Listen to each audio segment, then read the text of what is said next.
Hi, I'm Dr. Suzanne here at CannaTrade, a conference in Zurich on medical cannabis as well as recreational cannabis, and I'm in the we have a booth here in the medical cannabis section of the conference. And what's behind me here is a statistical analysis from my study on cannabis and female orgasm, and the pattern that you can see orgasm frequency behind me.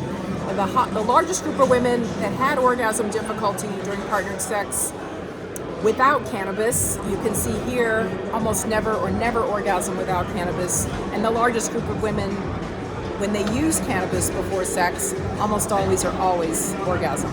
And that's just one of the statistics in the study. I will link it in here where you can read it. But the important thing is that cannabis is beginning to show us where the current models do implicitly assume that women will access orgasm through stimulation. And this is where cannabis is challenging that model, because women, for example, a woman who I interviewed in my own study was raped as a teenager, couldn't orgasm through partnered sex or by herself, solo sex. She told her then partner, or her current partner, listen, I can't orgasm.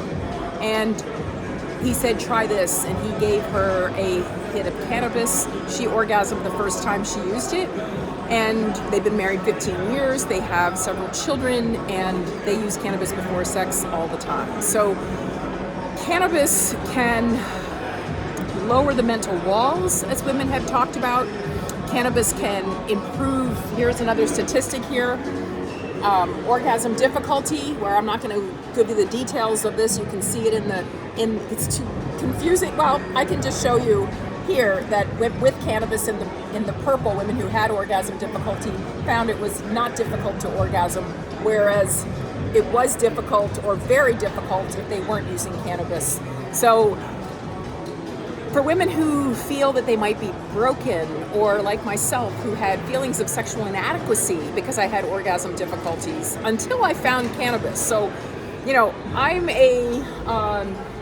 I don't know what you would call it. I believe that cannabis played a role in the problems in my marriage, where there were underlying problems that already existed that just got exacerbated by cannabis in my marriage.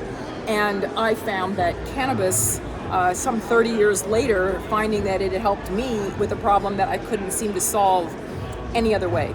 So being here, happy to be here, glad you're watching and staying till the end. I will link this particular study, which was my study from 2024, in the description. And thanks for watching.